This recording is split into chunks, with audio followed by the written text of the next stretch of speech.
ठीक है, देखना हम प्रश्न क्रमांक 10 हल करते हैं। 10वां प्रश्न थोड़ा बड़ा दिया हुआ है हमको। एक पंचभुज आकार का बगीचा है, ये वाला है ना, पंचभुज आकार का बगीचा जैसा कि आकृति में दर्शाया गया है। इसका क्षेत्रफल ज्ञात करने के लिए ज्योति और कविता ने इसे दो विभिन्न तरीकों से विभाजित किया। देखना ये वाली आकृति, ये ज्योति ने इस प्रकार से इसको डिवाइड किया बीच में से, और कविता ने इस प्रकार से इसको अलग किया है। दोनों तरीकों का उपयोग करते हुए बगीचे का क्षेत्रफल ज्ञात करना है ना। दोनों कंडीशन में हमको, ऐसे भी हमको क्षेत्रफल निकालना है इसका, और इस टाइप से भी हमको इसका क्षेत्रफल निकालना है। और इसके बाद में क्या आप इसका क्षेत्रफल ज्ञात करने की कोई और विधि बता सकते हैं? अगर इसके अलावा भी कोई विधि है हमारे पास तो वो भी हमको लगानी है, वो भी लगाएंगे। ठीक है, पहले इन दोनों के अनुसार करते हैं। पहले यहाँ लिखेंगे ज्योति के आरेख अनुसार, है ना, ज्योति के आरेख अनुसार, ज्योति ने जैसा बनाया ना उस टाइप से हल करते हैं पहले। तो देखना ज्योति ने कैसे बनाया है, इसने यहाँ से बीच में से आधा किया। ठीक है, इसका मतलब ये हुआ कि एक तो समलंब चतुर्भुज ये वाला बन गया है ना इधर से, और जस्ट इसके पास में एक और बन गया, यानी दो समलंब चतुर्भुज बन रहे। हमको क्या करना है, एक का क्षेत्रफल निकाल लेंगे, उसमें हम दो का गुणा कर देंगे, उसका डबल कर देंगे, तो इस आकृति का क्षेत्रफल आ जाएगा। तो इसके लिए हमको चाहिए इसकी लंबाई चौड़ाई और ऊंचाई, है ना, समलंब चतुर्भुज में। तो समान त्रिभुजाएं ये वाली दोनों हैं, तो जैसा कि प्रश्न में दिया हुआ है इसका तो 15 मीटर है ये वाली, है ना। और अब ये बड़ी वाली भुजा टोटल कितनी दे रहेगी यहाँ से, 30 मीटर। ठीक है, बचा क्या अब हमारी ऊंचाई, यानी ये वाली दूरी हमारे पास में नहीं, ये वाली, ये इतनी।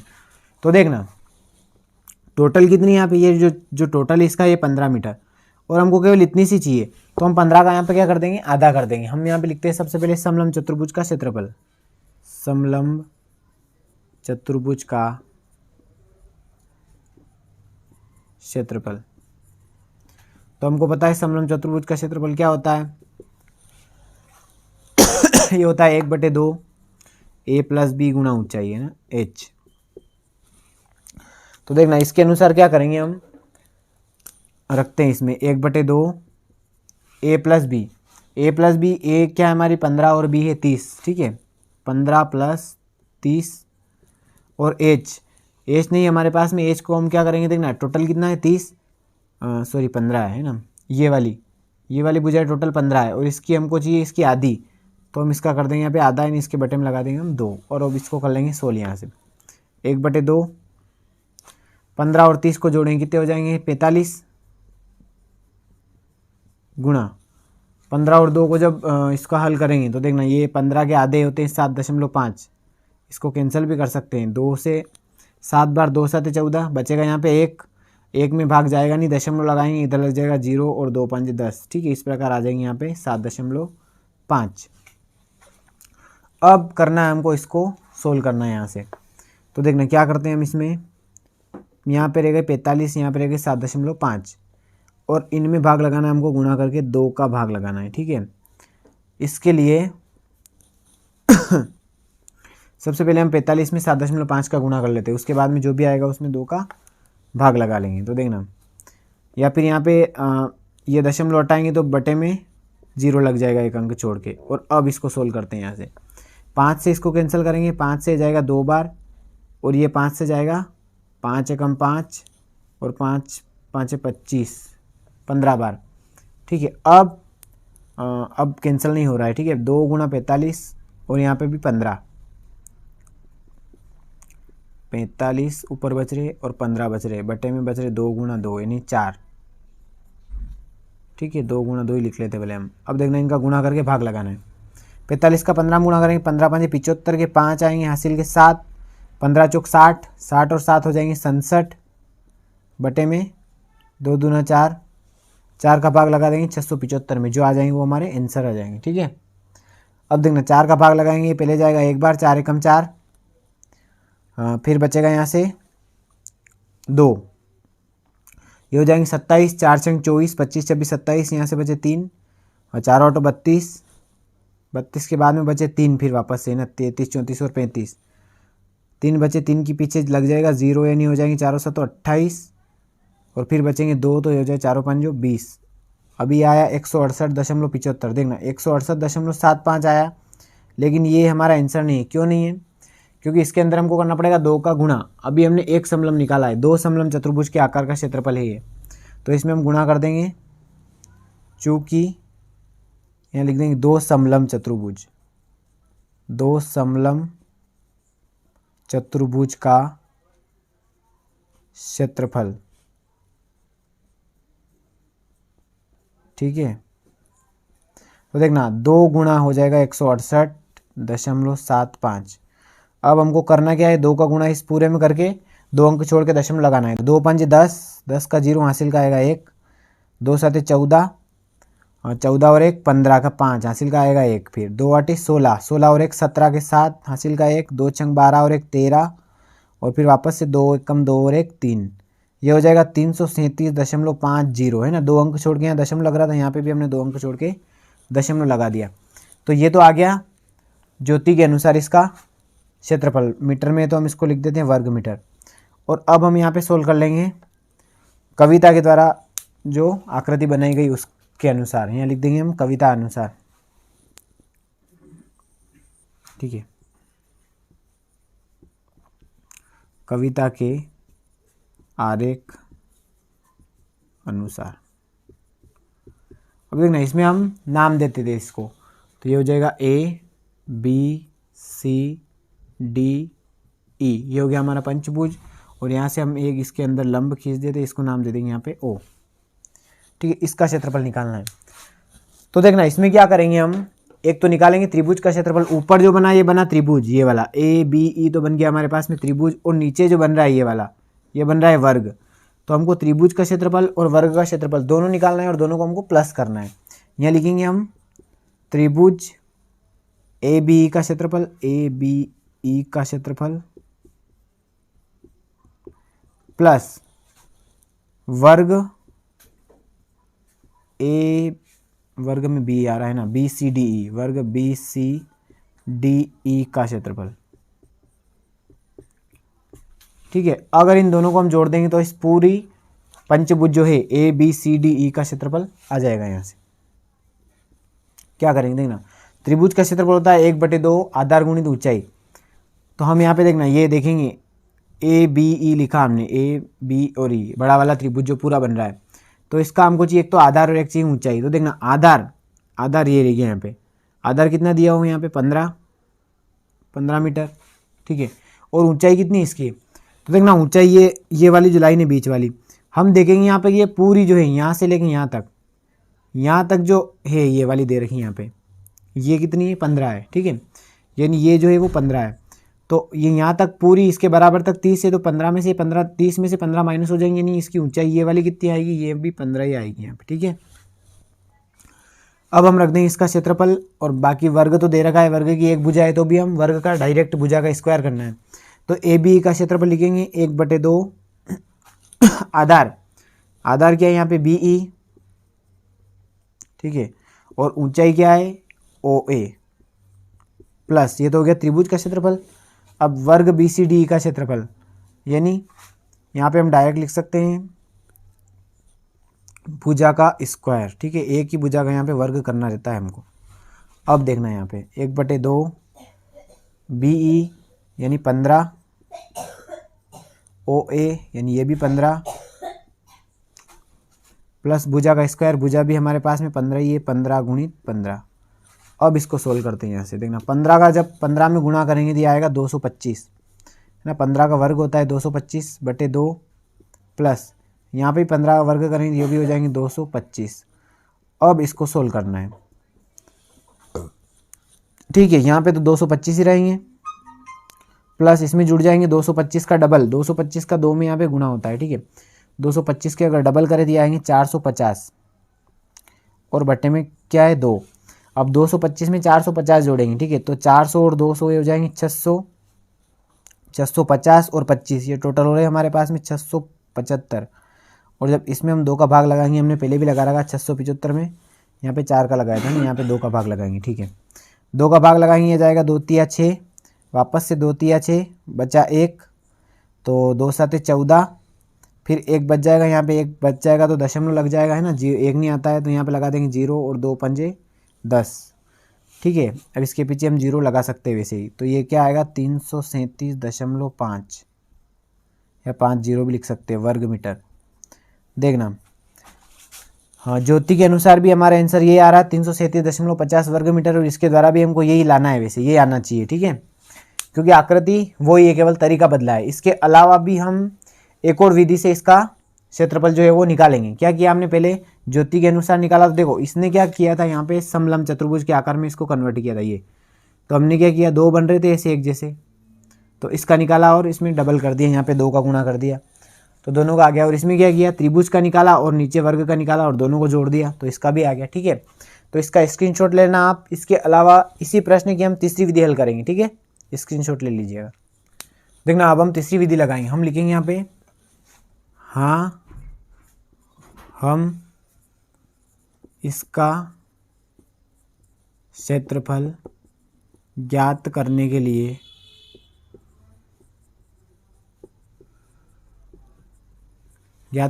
निम्न विधि का उपयोग कर सकते हैं, ठीक है। पहले हमने यहाँ पे दो विधियां लगाई थी, एक तो ज्योति और कविता के अनुसार जो दी हुई थी वो, है ना। अब हमको लगाना है अपने अनुसार कौन सी विधि लगाएं इसके अंदर। तो देखना इसमें हम विधि लगाएंगे, एक तो ये यहाँ पे हमने रेखा खींची है ये वाली, तो ये बन रहा है पूरा आयत, ठीक है। इस आयत का क्षेत्रफल देखना ध्यान से, यहाँ पे ये वाला जो है आयत, ठीक है, ABPQ,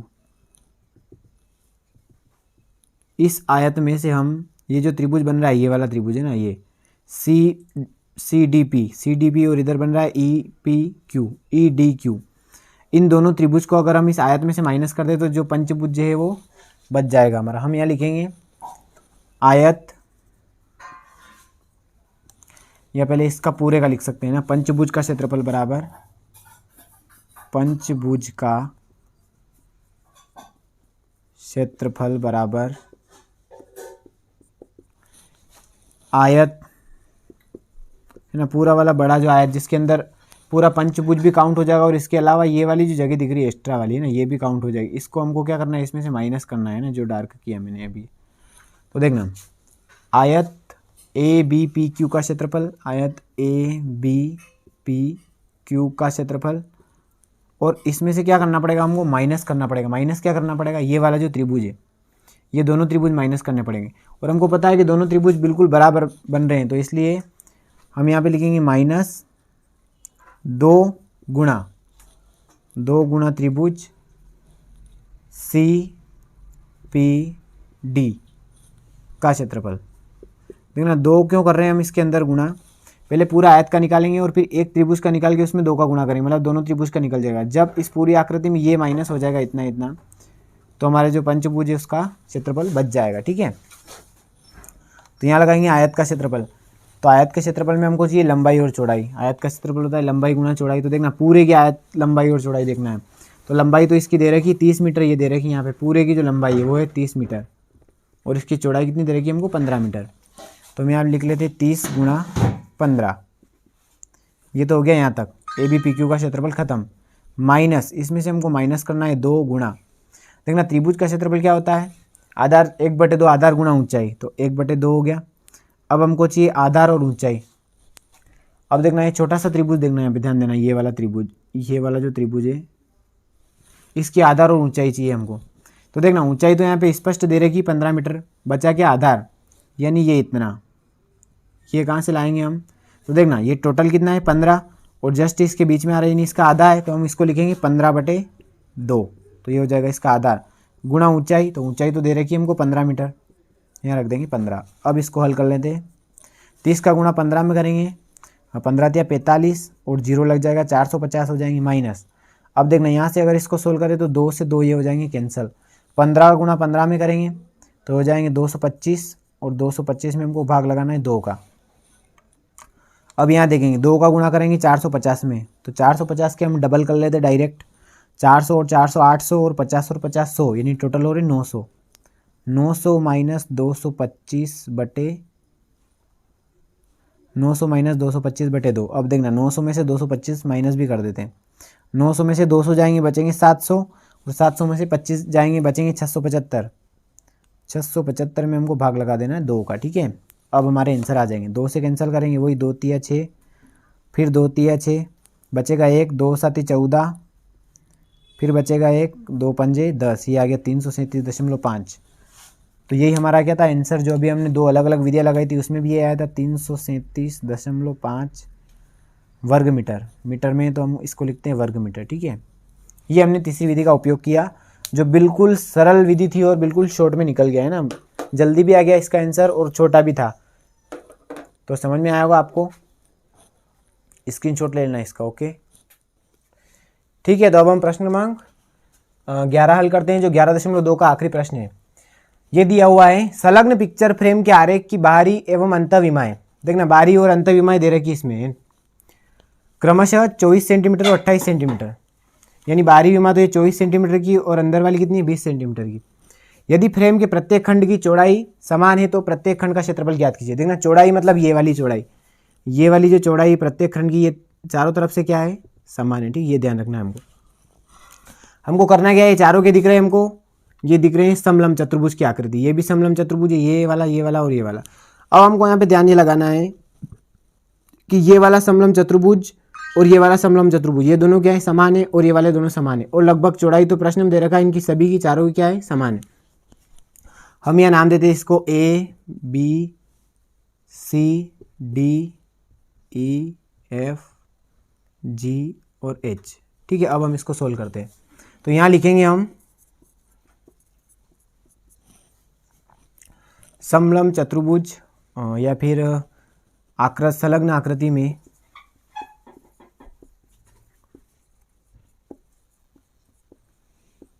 देखना इसने हमको दे रखा है, जैसे ये वाली भुजा है 16 सेंटीमीटर है ना, और ये वाली कितनी 24।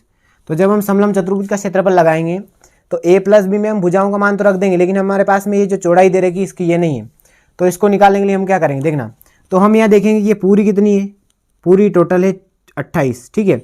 और इसमें से अगर हम माइनस करें तो ये वाली पूरी में से अगर ये वाली घटाएं तो ये कितनी है 20, यानी 28 में से 20 माइनस करें तो कितने बचेंगे हमारे पास में 8। और जब हमने ये बड़ी वाली में से छोटी वाली माइनस कर दी, मतलब हमारे पास में एक तो ये वाली बच रही और एक ये वाली बच रही है, और दोनों बराबर है, तो इसमें हम बटे 2 कर देंगे, ठीक है। तो हम यहाँ लिखेंगे एक खंड की ऊंचाई, एक खंड की क्या लिखेंगे ऊंचाई लिख सकते हैं, यहाँ पे चौड़ाई लिखेंगे हम, यहाँ पे चौड़ाई यहाँ दे रखा समान है ना, चौड़ाई इनकी क्या है समान है चारों की। तो यहाँ लिखेंगे हम, देखना ये इसको लिखते हैं AD माइनस ये HE, AD माइनस HE बटे 2, तो इसकी क्या आ जाएगी चौड़ाई आ जाएगी। AD का मान कितना है यहाँ पे 28 सेंटीमीटर और HE का कितना है 20 सेंटीमीटर, और इसके बटे 2 कर देंगे, ठीक है। 28 में से 20 जाएंगे कितने बचेंगे 8, और 8 बटे 2 करेंगे तो ये कितना आएगा 4, तो 4 सेंटीमीटर इसकी क्या आ गई हमारे पास में चौड़ाई। कुछ नहीं करना है, आप समलंब चतुर्भुज का क्षेत्रफल लगा देंगे। देखना यहाँ पे ये वाला और ये वाला दोनों समान है, तो इसको लिखेंगे हम समलंब चतुर्भुज है ना, इसको शॉर्ट लिखते हैं हम समलंब चतुर्भुज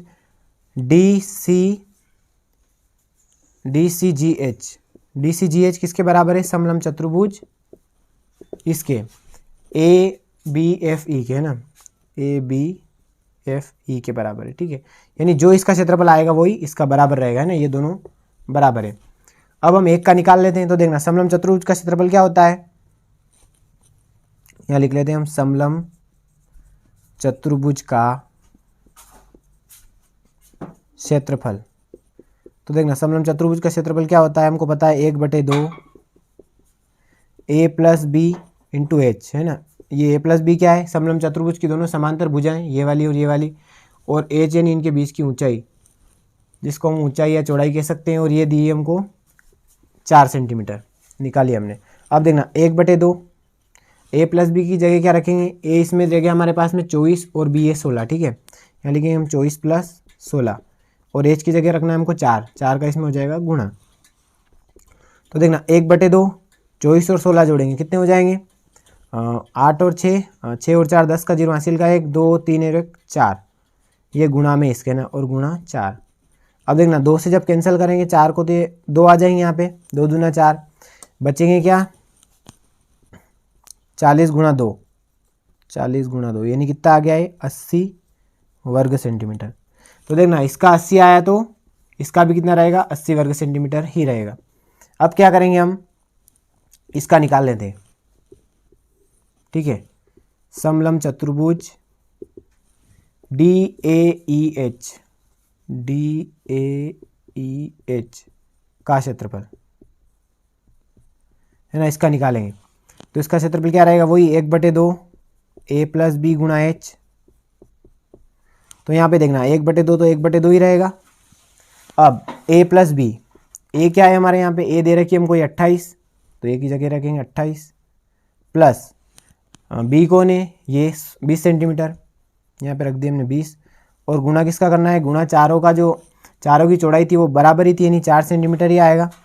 अब देखना इसको हल कर लेते हैं यहाँ से, 1/2 28 और 20 कितने हो जाएंगे, 48, गुणा में लिख लेते हैं इसको डायरेक्ट, 48 और गुणा यहाँ से बचे हमारे पास में 4, 2 से जब हम कैंसिल करेंगे 48 को कर लेते पहले, 2 दूना 4 और 2 चौक 8, 24, और 24 में जब 4 का गुणा करेंगे तो 24 चौक 96 यानी 96, ठीक है, 96 वर्ग सेंटीमीटर, ठीक है। इस प्रकार हम लिख सकते हैं प्रत्येक खंड का क्षेत्रफल, है ना, 80 इसका आया तो 80 इसका भी है, और 96 इसका है तो 96 इसका भी, हम एक एक का करके लिख सकते हैं। ये आ गए हमारे इसके आंसर, ठीक है, समझ में आया होगा आपके। तो स्क्रीनशॉट ले लेना इसका, और पसंद आए तो लाइक ज़रूर करना, शेयर भी करना और सब्सक्राइब करना ना भूले, ठीक है। फिर मिलते हैं अगली वीडियो में, धन्यवाद।